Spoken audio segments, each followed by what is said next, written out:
what you want, when you want it, where you want it. This is The Mesh. Foot Candle Films.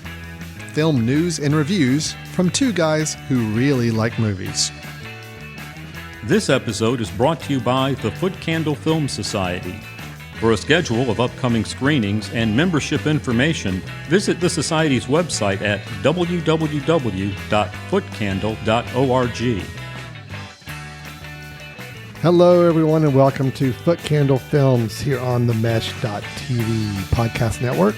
My name is Alan Jackson. Across the table from me is Chris Fry, and we are co-founders and co-directors of the Foot Candle Film Society and the annual Foot Candle Film Festival located right here in beautiful Western North Carolina. Chris, how are you doing today? I am doing well. Mentioned on the past couple of shows, but it's like one of my favorite times of year is when all these films are coming out. There's a lot to watch, a lot to discuss. So, yes, I am happy. Christmas comes early. We're in the happy part of our season for sure. We've been doubling up on our reviews the last couple of weeks. We're going to do the same today. We've actually got two films we're going to be discussing and reviewing for you. First up, we'll be discussing the latest film starring Mr. Nic Cage, directed by Christopher Borgli. It is the film Dream Scenario. We'll be discussing that release. Then immediately afterwards, Chris, super excited. I got you to do it. I did not know if I was going to be able to pull this off or not, but we are going to review Godzilla Minus One, which is the latest Godzilla film, but not from the American studios. We'll talk about that in a little bit, maybe in our review as well, but we're definitely going to be reviewing the latest Japanese product, Godzilla film, that has come stateside and is actually playing a lot of theaters at the moment. It is Godzilla Minus One, and I'm super excited to hear your thoughts on that film. Can't wait. So I'm teasing it. I'm pushing that later in the episode. Sure. It's a little bit of a tease. So what's interesting, Chris, is that we're going to set up Dream Scenario here. A Dream Scenario I know that you and I talked about in a news item a few months ago. I showed you the trailer, and I think I was the first to show you that trailer. You were not familiar with the film, and I remember you watching the trailer and saying, okay, that's now like high on my list of anticipation for the year.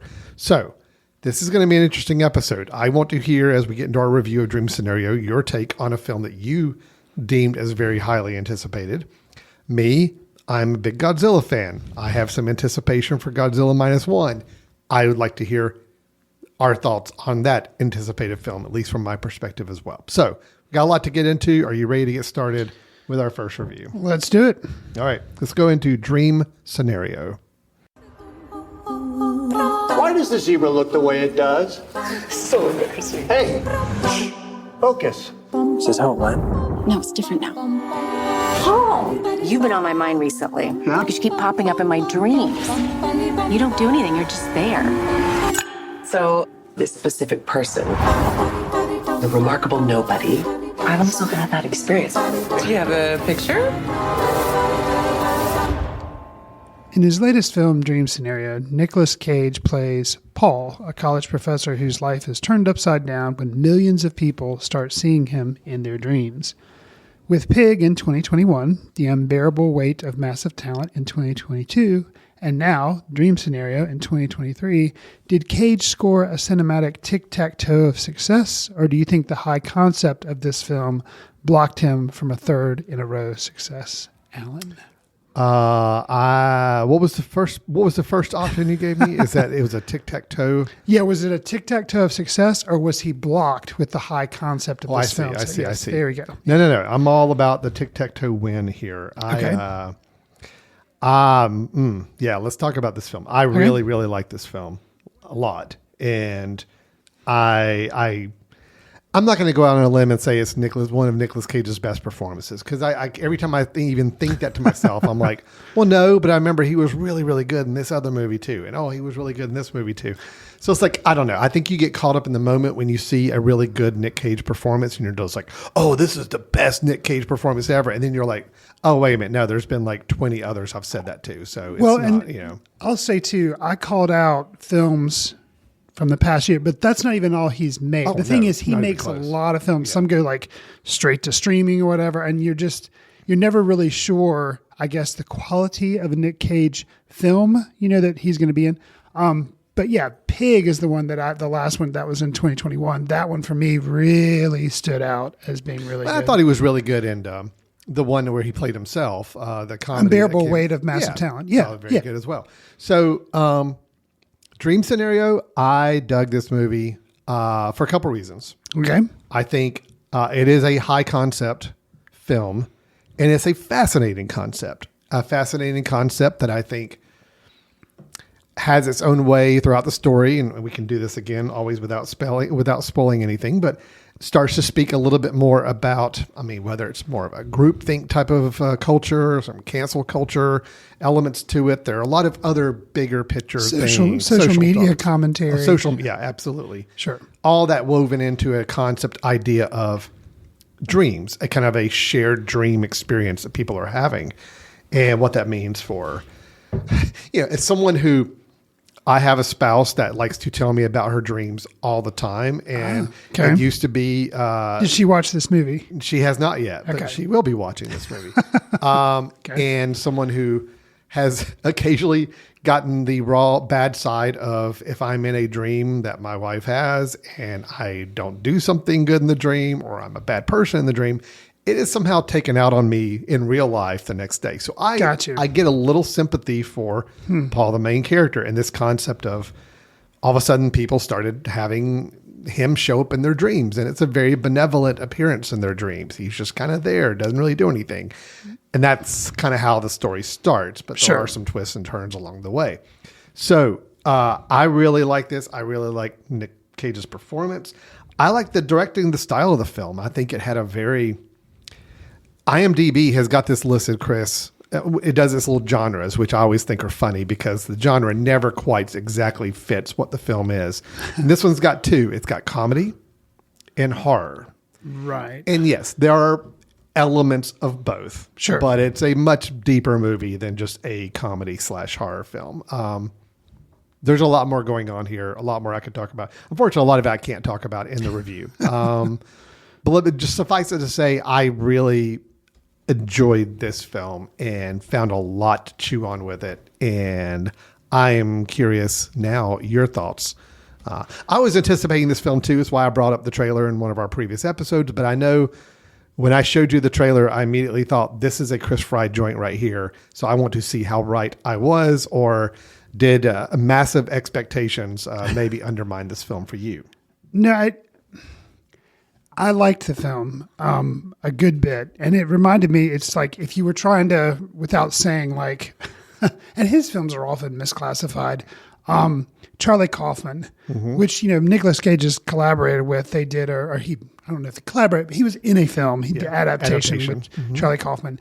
That's what this film, when you described kind of the concept of what the film's going to be about and how the film looked and how it was, shot and everything, all of that stuff, you could just say like, do you like Charlie Kaufman? Do you like kind of his sensibilities? Okay, then you're going to like Dream Scenario. And all that was true. I think there again, we're relying on the internet. I had never heard of director Christopher Borgli before. If I am to believe IMDb, he's done some short films, but I think this is his first like feature film, if I understand it correctly, and pretty impressive. For me. He wrote and directed the film, and I think it's really, really well made, well done. And I liked it, and I liked kind of, you've alluded to some of the twists that happen. I like all those. I will say, and this, if I had to pick a negative or something that holds me back a little bit, and expectations were high, and they were met. I liked it. Something about, and I won't give anything away because we don't like to do that for people who haven't seen the movie. This is a relatively new film that's come out. Something about the ending, and I liked the ending, but there is a point where, I'll just say there's a point where there's a break in the normal progression of the film, and they do kind of a commercial. And I won't, not that I didn't like that. I did, and I like the style of it, but something about the abrupt flow into it, which was fine. It's like, okay, that's a break. But then coming out of the commercial, it was like a road bump, and then it never quite got the rhythm back into it. And it was good, but it just was like, I think a more like maybe as this guy continues to make feature films, he may find a way to kind of smooth that out so it's not quite as jarring. Well, I think what the problem was, you've got a film that, I mean, in my opinion, 85, 90% of it. Yeah, you mentioned Charlie Kaufman, and yes, I think that's a good comparison. The difference I'd say is that this film it's grounded in reality. It's just a fantastical concept, right? That all the characters are playing into. Right. When it gets to the end and it does the commercial bit, which you were alluding to, that's where it starts to dip into a little more absurdist, a little more.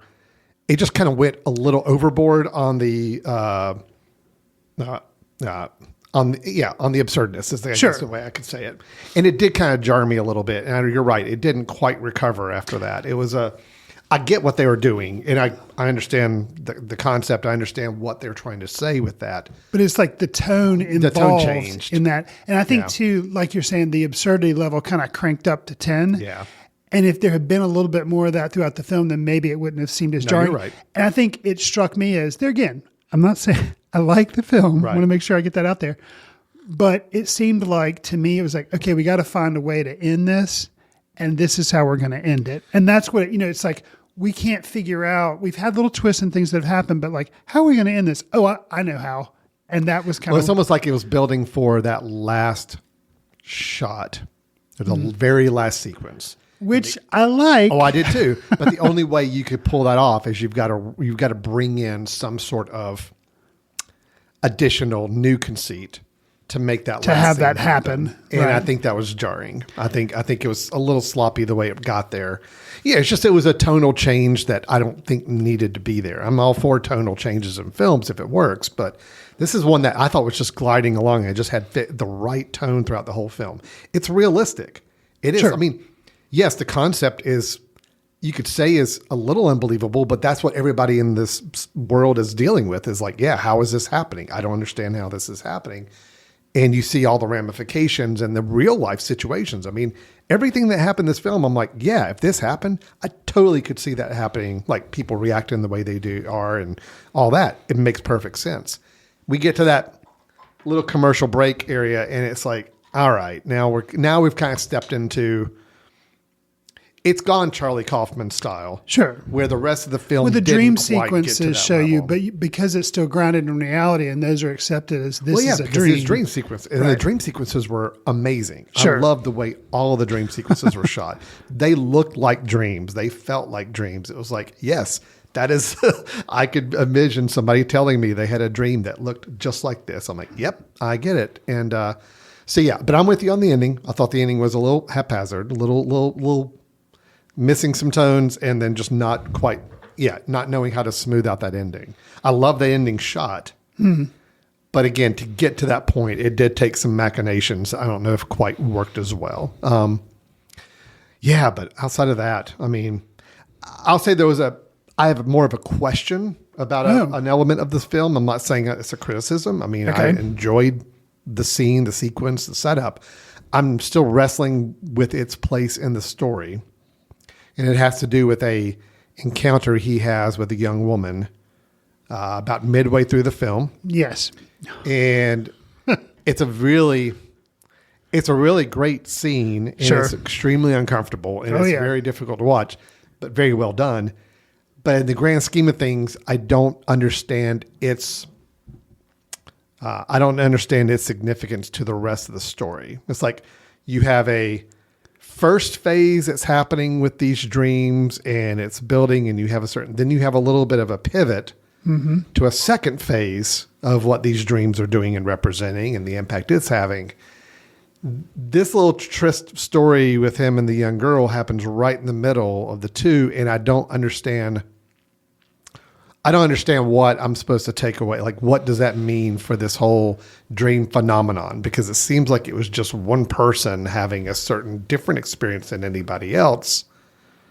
That was not either experience one or experience two that we're kind of digging into in the film. Anyway, it's not something I need to go into deep into, and maybe you can enlighten me your thoughts after. I think if you take a very surface reading of the entire film, it's kind of about the need to be famous or want to be famous and online culture and things like that. And so basically, to not spoiling anything, but the first half or a little bit of the film is he does play a very kind of background type character. And then speaking of the part that you're talking about, this interaction that he learns about with this younger woman, it's more of an active part in her dream. And then he engages with her in real life. And then that scene then kind of causes a shift. And then he takes a more active role in people's dreams. Sure. Okay. And so I think it's kind of commenting on, like, I think he was trying to take advantage of his fame at that point, because he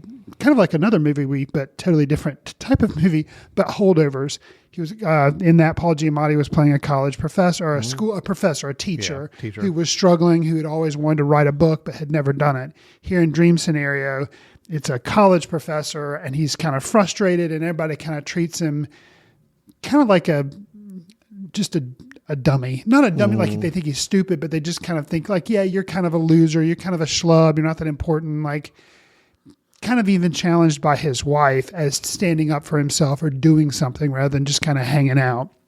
And so he has this time where he is a company, which I want to get to. Oh, yeah. The scene. He engages with this girl because a company reaches out to him that wants to monetize his fame of being in people's dreams. And the company is called Thoughts with a question mark, which is often how, like, when you and I we work together in a video company, and I'll like send you a draft of something, and I often say thoughts with a question mark. And now, like, that's the only way I'm ever going to ask you stuff like that. Like, what do you think? No, I'm just going to put thoughts, because that whole, again, that could have been a short film where he goes to this boardroom and he interacts with Michael Cera, who is the CEO. And I've always, I've liked him. Yeah, he was really good in Arrested Development. But when I think about it, like, I think that may be some of the best acting I've ever seen. It's definitely one of my most enjoyable things, because he was just, he was playing like that. Yeah, he was a scruffy guy who had a ball cap and a beard, and he's like the hip CEO.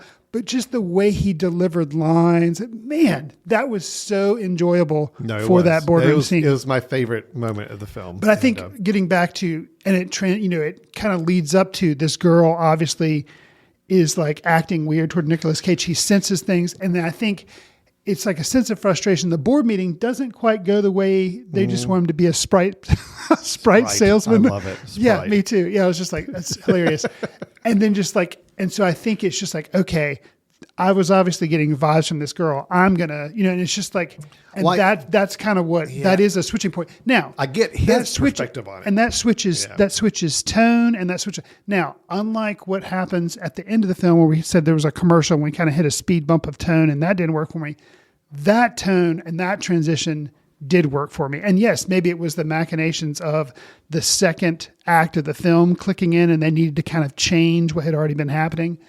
But it didn't bother me. It was the third act, that last bit. I'm spending way too much energy just thinking about the metaphysical science of it all. Like, I get his take on that sequence I'm talking about. I understand his reaction and how he's partaking in it and how it changes a little bit his active role in the story.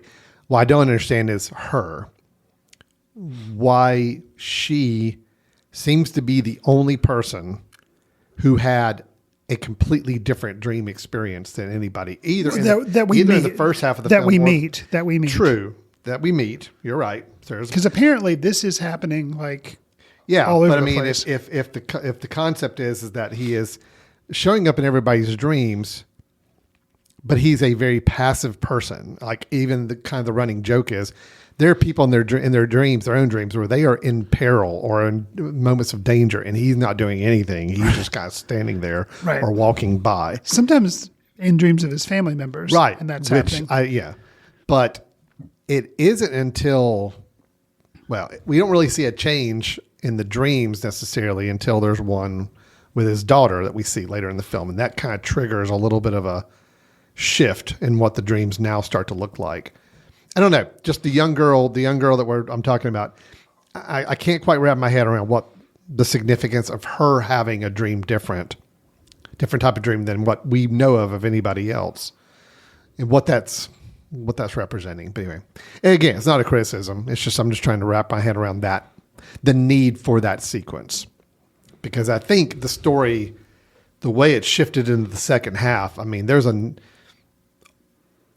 enough of an impetus like to make that happen, to see a change. Like, we understand what's happening. People are now experiencing something different, and what is the impact it's having on Paul because of that. It totally all works.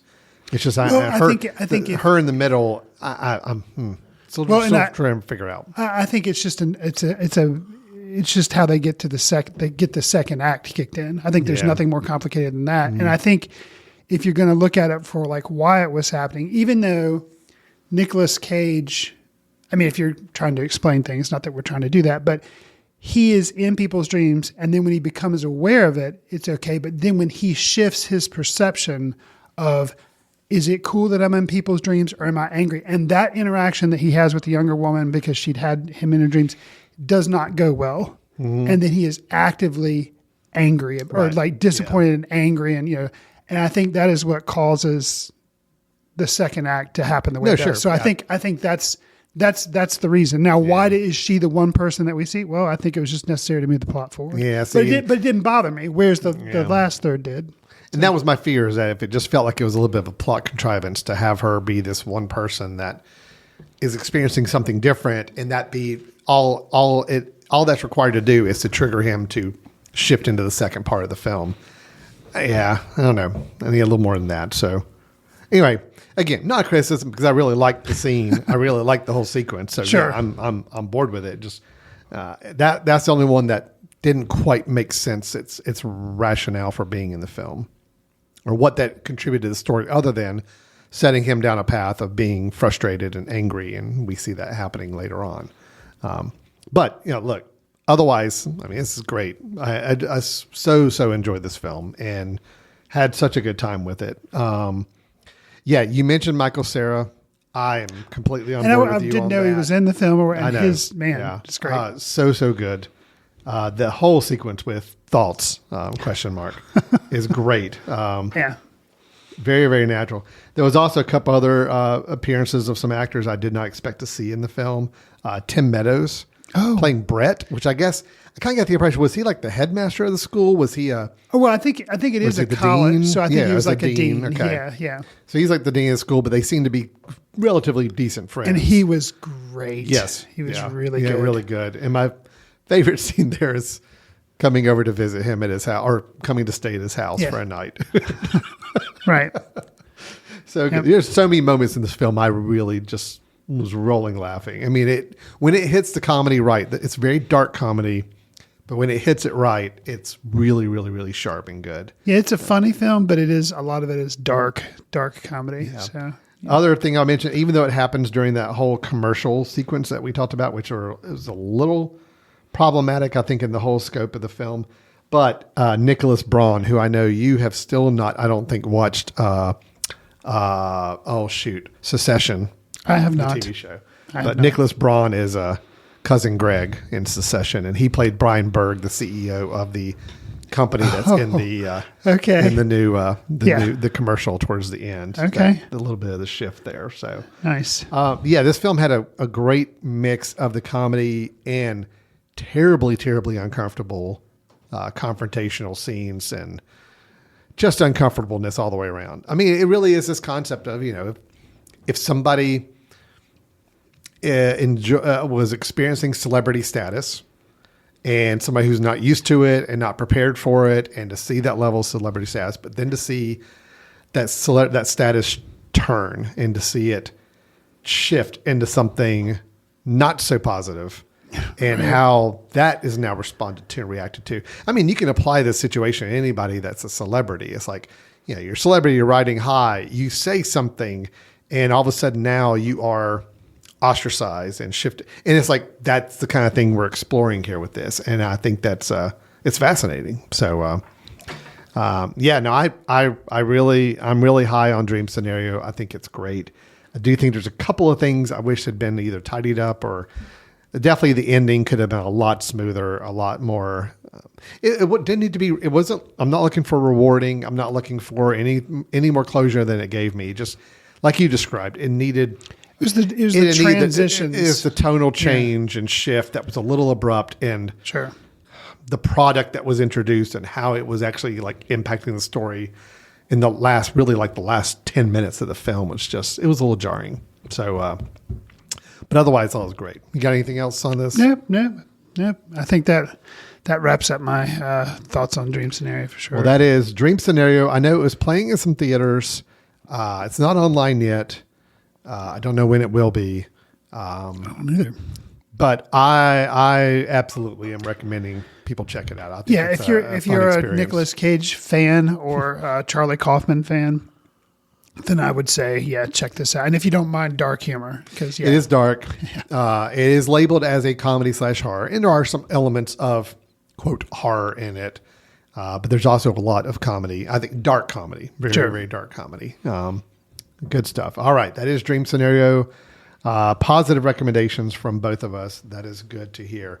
We'll break for a second. When we come back, we'll do our review of our second film, which is Godzilla Minus One. This podcast is sponsored by Jackson Creative, a custom communication agency located in downtown Hickory, North Carolina, specializing in online content creation.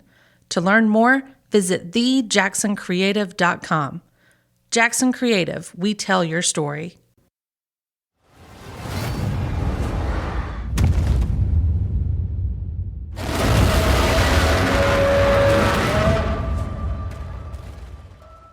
Godzilla Minus One serves as the 70th anniversary of the gigantic lizard from Japan that attacks things. There have been numerous films documenting Godzilla's exploits, including several rounds from the Hollywood movie factory, with the most recent being 2021's Godzilla vs. Kong.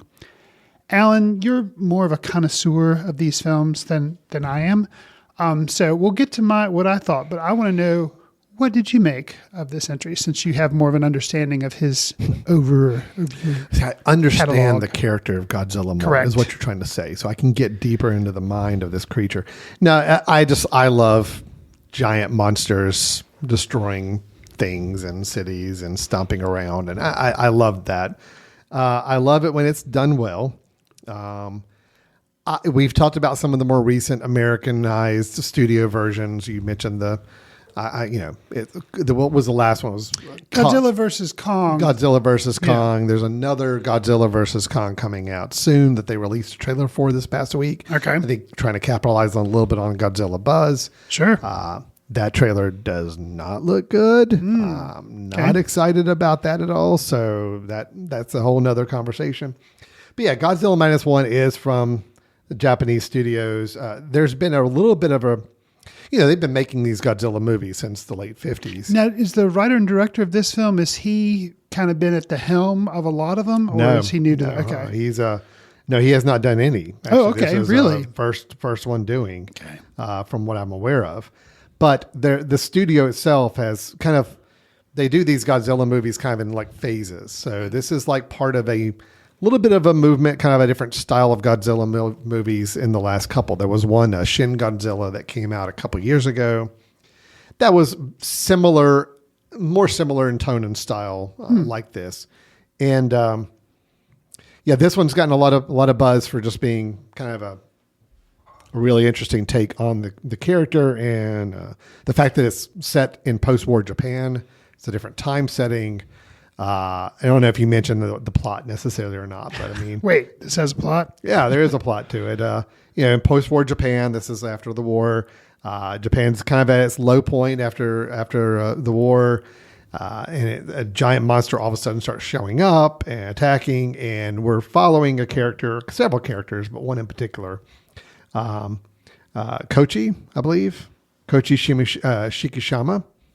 Is our kind of lead character. We're following him. He's a kamikaze pilot that doesn't do the kamikaze move, and that kind of is a little bit of a torment through him throughout the film. We're following him. The film is a lot more about the people than it is the Godzilla, which is a little bit of a shift from what we've been thrown at. I think the last few films we've seen on the American side.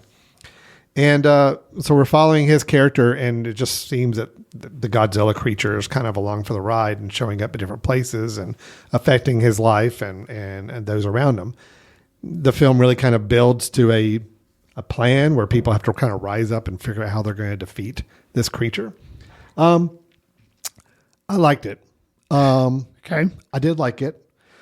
It took me a while to realize, and you and I were talking before the show, neither of us have seen any of these Japanese films in like a movie theater.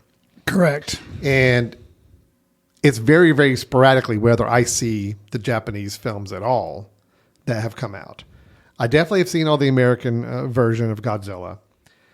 So this was a little jarring to me because it is a different style of creature. It is a different look to the creature. I mean, look, I'll admit the budget doesn't seem to be quite as extraordinary as the American budgets are, which is to be expected. Really. It is for somebody going to a theater to see a new Godzilla movie. It's taking that into effect. I think the fact that they wove this into a pretty interesting story with some interesting characters, and the creature itself, the Godzilla, was cool. And I thought that the 2 or 3 big scenes that Godzilla's really in. I mean, he's not in the film tons. I mean, it's a lot more like a traditional older Godzilla film where you have a lot of people, a lot of talking, there's a lot of buildup, and then it's like boom, big scene for a while, and then it goes back into more of the drama. And I thought the scenes that the creature was around were fun to watch. I thought they were really good. Am I as high on this movie as I think a lot of critics are right now? No, not really. I felt it was maybe a little over melodramatic at times. I thought there was a little more artificial drama thrown in just to kind of add the human element to it. But I did have a good time with this film. I do think it was good. I would much rather watch another one of these than some of the last couple. I mean, look, I had fun with the whole Godzilla versus Kong, but it was just, I had fun with it, but I'm not going to go out and say it's a good movie. Sure. Okay. And the trailer I'm seeing for this new one coming out does not look good. This is a movie. This is actually a film. There is actually a point to this film and movie. And I think they took a lot of care and attention in how they built it out and how they portrayed the big G on screen. So he's big G. He was good. So Chris, I'm really curious though, your thoughts on this film, not being a connoisseur of the genre, so to speak. What were your thoughts on this experience? So yeah, the whole reason I went to see this film was I'd heard online buzz from critics, and then you saw it and you were like, wanting to see it, so I was like, well, okay. So I went to see it, and I will say that me not being a fan of typical, big lizard smashing things, I did like this film, and I think it helped because it was so different from what we get from American versions. A lot of times in the American versions, anytime Godzilla is not on the screen, I'm bored stiff because I know that all it is an excuse to like have some backstory and like figure out another scenario that Godzilla can come back again. And so it's just like, but I know you can't have Godzilla on screen nonstop for 2 hours or whatever. So I know it's a challenge, but it's like, I don't know. It's a challenge that after seeing more than one movie of it, you're like, yeah, I get it. You just kind of want to watch the cut scenes and not the stuff in between. But and there again, I'm not familiar with the Japanese versions that they've had of Godzilla, but to my knowledge, we've never done a Godzilla period piece. Not since, yeah. I mean, the original one took place in the 50s, but yeah. Right. So that's so, and I think I've actually seen the original Godzilla a long time ago, but I think I did see it. So that to me was at least like, okay, well that makes it different right out of the box because it's like a period monster film, which granted, I guess Kong Skull Island took place back in the 70s. Right. So that was a little bit of that, but this taking place in a historical time right after World War II and taking elements of like kamikaze pilots and their role, like it really, had a lot of elements that were feeding in that made it a truly unique type take was that, it was a kind of a period monster film. So that was nice and kind of refreshing. And also I'll say too, like I said, anytime with a typical film, Godzilla, like King of Monsters or any of those ones that we've had, I've mentioned how anytime the humans are on screen, I'm bored stiff. And part of it was I didn't really care about their story development. Yeah. And I don't think the filmmakers did either, really. Right. So, yeah. But this one, because of how they kind of set it up and the main character that you called out, I'm really bad with pronunciation, but Shikishima or whatever is his last name, who was the kamikaze pilot, his story is interesting, and it just worked better than some of the other kind of flimsy stories that they have in the American versions. It worked. Well, it was a personal, it was a human story. Right. All the other stories that we talked about in these other films, it's all about monarch organization and conspiracy and big picture stuff. And it's like, you don't really care about the people, you know. Here, this guy, Koichi Shikishama, is like, there's stuff going on with this guy, and that we follow him, and we're kind of involved in his life and understanding the choices he's made and how it's impacting his life. And now this Godzilla creature seems to be omnipresent and like things throughout his life, and now he's having to deal with that. It became personal, and I think that made it a little more interesting. And I'll say too that the build up to the final battle and the final battle itself, I think for me, is probably one of the most satisfying that I've ever seen in any Godzilla film, be it Japanese or American version. Agreed. And like, I'll say that if I try to think back on the endings of other Godzilla films, I can't really remember them. Yeah. But this one, because of how it's staged and how they kind of weave some plot elements together and different people that have popped up in the film, I think I will remember it. I think, so that to me, but it's like, okay, this is definitely a little bit of a notch up because of that. I will say, and in a weird way, I'm going to say this is kind of monster film comfort food because there are enough, and there again, I guess it could be, I'm not as familiar with the Japanese versions, but an older style film where they kind of put things out there and they come back into play, and they may just be minor mentions or something, but they come back into play. This film did that, and actually they hinted pretty heavily, which actually I think I would have rather been surprised at some of the things that end up culminating at the end of the film, which I'm definitely not going to spoil because it is like literally at the end of the film. Yeah. But they hint really heavily, but in a way I feel like that's maybe because of the style of the film they're going for like a monster movie that would have come out in the 50s and 60s where you have characters that you care about. They're kind of trying to hint to you, everything's going to be okay. Yeah. There's never, you don't really ever have to worry because everything's going to be okay. Don't worry. And so I kind of took that like, no, it's not a weakness of the film. It's kind of like they were intentionally kind of letting you know, like, yes, this big battle thing's going to happen, but everything's going to be okay. Literally, everything's going to come out okay.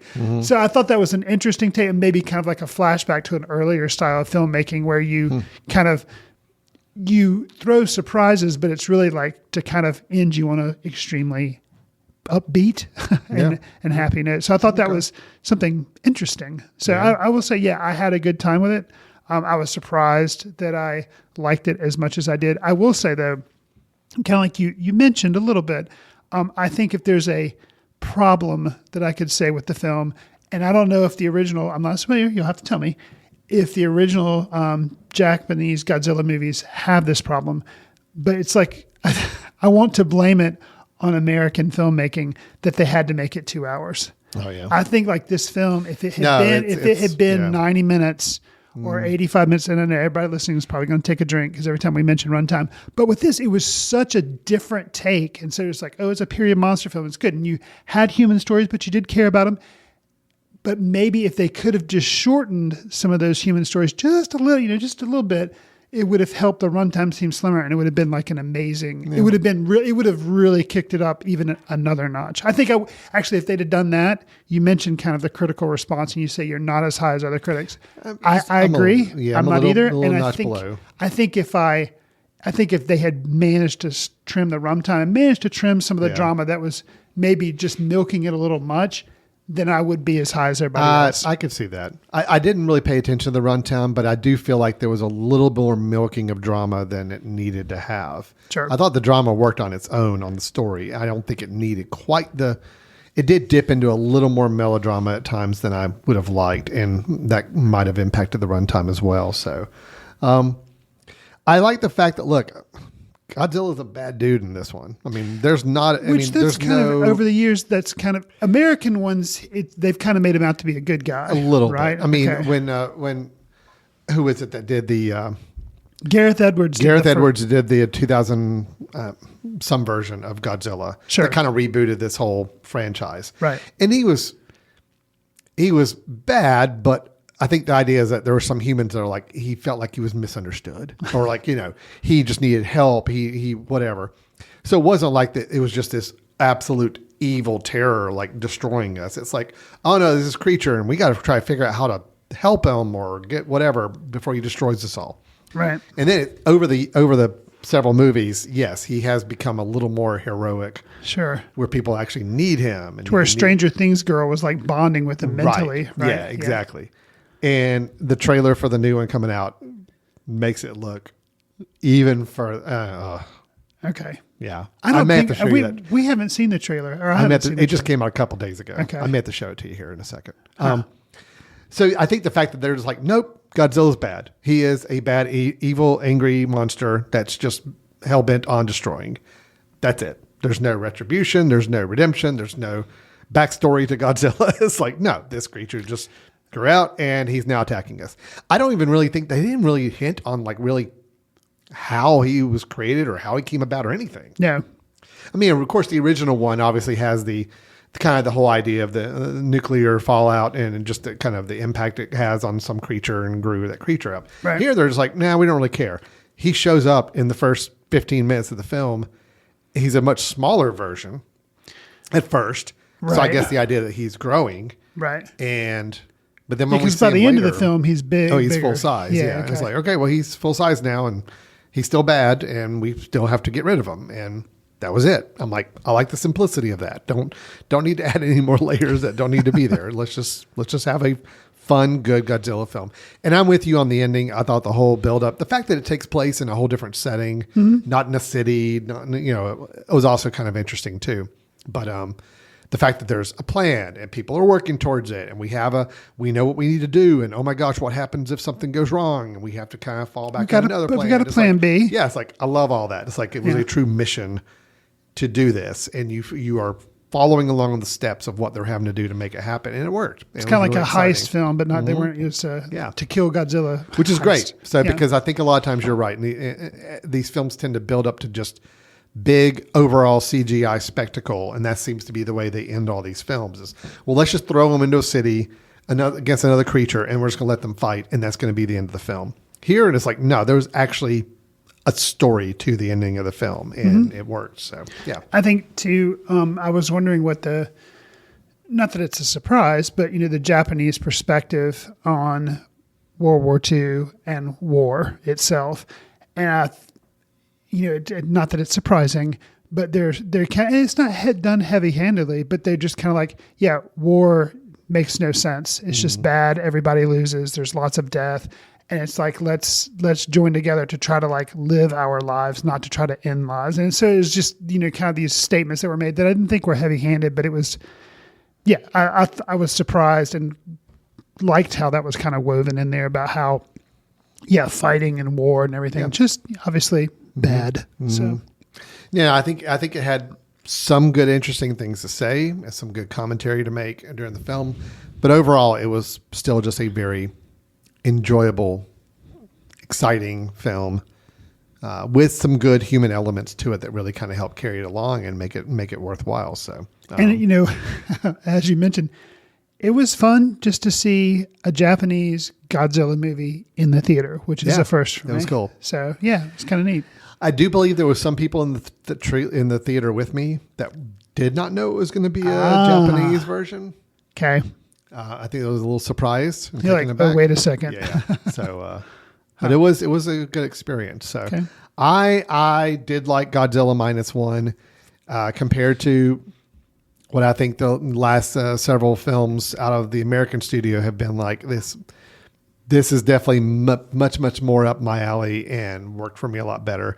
Not perfect, and I do think there was some issues. I think time. I think a little overuse of drama with some of the acting and some of the performances.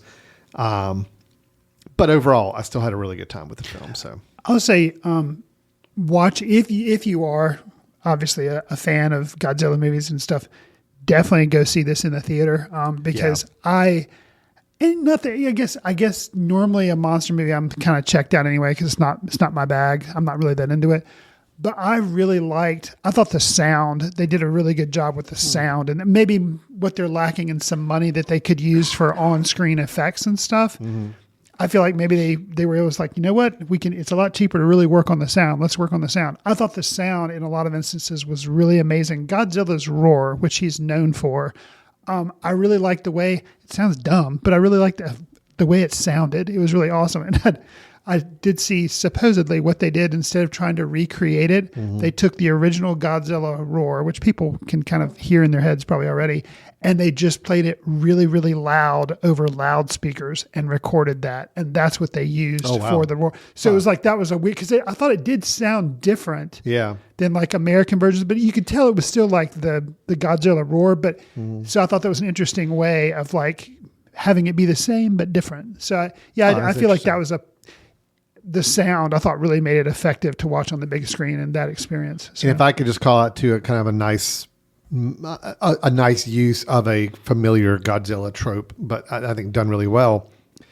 The whole, and I don't know where this got introduced. I don't remember this happening until much later on in the films, where if he's getting ready to have this big blast out of his mouth, I don't know what we call that for sure. They say heat ray thing. In this version. Yeah. It's like, it's building. There's like this tension where like up his tail, things are like popping out, scales and lighting up and all that. Yeah. And I know the American films have made a lot to do about that, but this film, it honestly got me like tense when I saw that happening. I'm like, oh, he's getting me to do this. Okay. Right. And I love the fact that even the characters are the same way. They're like, this is about to happen. Are we prepared for this? Do we know what's going to happen? I love that. So it's like, it actually knew how to build some tension off of something that we've kind of just seen as an element in these films that has been so throwaway and just so overused. And it's like, no, this is important in this film, and the characters know it's important. So we need to figure out what we're going to do about this. I thought it was well handled there. So good stuff. Cool. Well, that is Godzilla -1. Sounds like we were both fans of the film. Yeah. Maybe not to the level like some of our colleagues are. I mean, I'm really, I don't want to say I'm shocked, but I mean, I did read just some of the quick reviews after I saw it. And it's like, wow, I mean, just people are really just going glowing over the top for this film. And I think part of it, Chris, is when you've got yourself subjected to what we've seen over the years, that you get something, quote, fresh and new, even though this is a franchise that's been going on for 70 years. Right. I think the fact that they're seeing it as fresh and new, something different than what we've been seeing, it gets them really excited. They like refreshing. Monster movie, and then they see it, they're like, oh, yeah. I think there's that. So. And I think if I had been able, I wish kind of like maybe they didn't know anything about it except that it was a Japanese Godzilla film, and they walk into it. And if I didn't know that it had kind of the setting of World War II, I'd be like, whoa. And then the fact that they're able to carry that off, I think that, but I knew that before going in. So maybe if that had come as a surprise too, that could have helped generate extra excitement. But yeah, it's a good entry. Yeah, good. All right. Well, that is Godzilla -1, playing in theaters and actually doing pretty decent business at the box office here in America. So maybe around for a little while. I don't know. But anyway, we are recommending, if you're at all a fan of the genre at all, there's definitely good stuff to like in this film and an enjoyable experience. So Godzilla -1. So Chris, we had 2 positive reviews of 2 films. It's interesting. Neither film maybe met exactly our expectations. Chris with Dream Scenario just fell a little short of it, but you still really liked it. Me, I'm the exact same way with Godzilla -1. It didn't quite meet expectations, but it was still really, really good. So positive reviews, but also it's a lesson to us, Chris, about how we manage our expectations about these films. Always a tough thing. Always a tough thing to do. Before we wrap up, so can I just show you?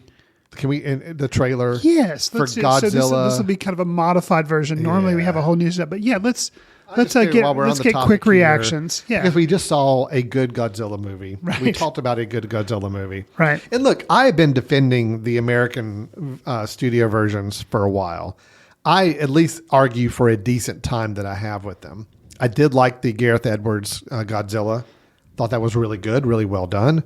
I did not care for King of Monsters, which was the second one that came out. For whatever reason, I just felt just didn't work. I had a fun time with the Godzilla versus Kong, although I will freely admit it was dumb. The human characters made no sense, didn't need to be there at all. I could have been, I think my review was, I would have been totally happy if you cut all the humans out and just show me like 40 minutes of Godzilla and Kong fighting. Gotcha. I would have been cool with that. That would have been a good movie. I would have paid a ticket to go see that. So I'm afraid the new film, at least based on the trailer, seems to be leaning really heavy into the elements I do not like of these films. And So it's going to be nothing but humans talking for 2 hours. well, I mean, no, there are humans, but Okay. but it's also playing up a lot of elements of even the creatures that I'm not a fan of either. So let me just show you. What's the title of this upcoming masterpiece? It is Godzilla X Kong. So it's not Godzilla versus Kong. It's Godzilla X Kong, the New Empire. Ah. So it's got a subtitle because that's the whole rage. You got to have a subtitle. Right. Can't be a 2. Can't be whatever. It's got to be a subtitle to it now. Gotcha. So here we are. This is Godzilla X Kong, the New Empire.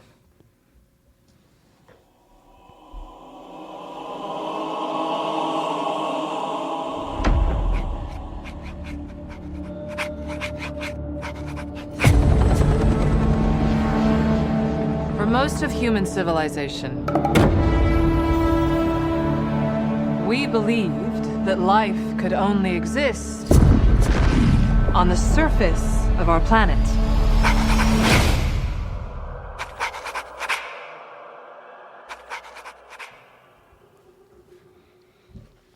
So Got 2 words for you, Alan. no, bring it to me because I'm with you on it. Mini Kong. Mini Kong. God. It's like the video game Rampage. Yeah. Where you had the lizard and the ape, and what was the third thing? It was a giant wolf. Werewolf thing. Yeah. So which they made a movie of that, which They did. was terrible with Dwayne the Rock Johnson. I thought it was kind of So like that's was okay. what like to this movie kind of looks like to me. It's like, oh, we got to have another one. Oh, we got to. Yeah. This doesn't look good. Well, there's just a lot of questions and problems with what I saw there. So, I'm not at all into this whole secret world, weird world. It seems like there's like people in this world and they're like worshiping things. It's like a whole different society. That is getting way off track of what these movies ought to be. Gotcha. 2, Mini Kong. Mini Kong, the little Kong kid, whatever. Oh, Mini Kong. 3, I'm not questioning the fashion choice, but why is Godzilla pink now? Oh yeah. I mean, maybe there's a rationale for it. Maybe he's kind of trying to cash in on the Barbie. You mentioned Barbie, in our review of Godzilla Minus One how the radioactivity or the charge up phase is blue, and traditionally it's always been. So why pink now? I'm curious to find out. Don't know if I needed to see a shot of Godzilla and Kong running. Oh, together like a team, like a Michael Bay film. Yeah, running towards it. Yeah. So yeah, I have concerns at this point. So I don't know if this is going to be a great entry or not. But see, what I'm doing, Chris, is I'm going in with very, very low expectations. So that way I Right. can't be terribly disappointed. Well, there you go. All right. That is Godzilla X Kong, the New Empire. It's supposed to come out April 12th. Okay. And this is an American version. Yes. Right. Adam Wingard is the director, who I believe he did the last Godzilla Kong movie as well. And so, yeah. That is that. Okay, Chris. Well, that's what we have to look forward to in April. Okay. We will see how it turns out. Until then, we have Godzilla Minus One to at least enjoy and watch. There you go. So, all right, Chris. Well, if anybody's got any thoughts or feedback for us on either of the 2 reviews we gave, either of Godzilla Minus One or of Dream Scenario, or they want to go ahead and do an early defense on Godzilla Kong, the New Empire, how can they get a hold of us? You can send an email to info@footcandle.org.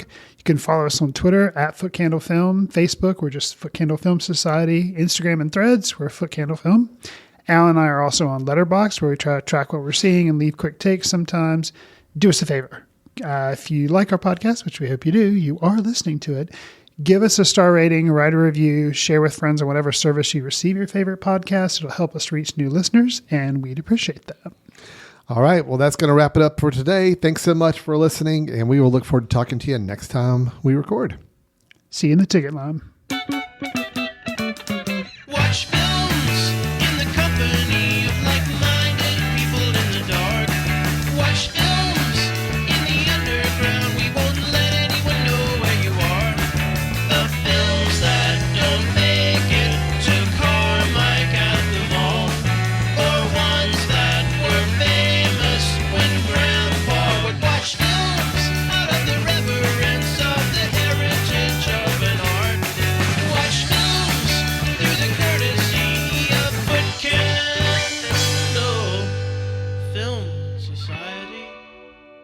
Special thanks to Carpal Tuller for the show theme music.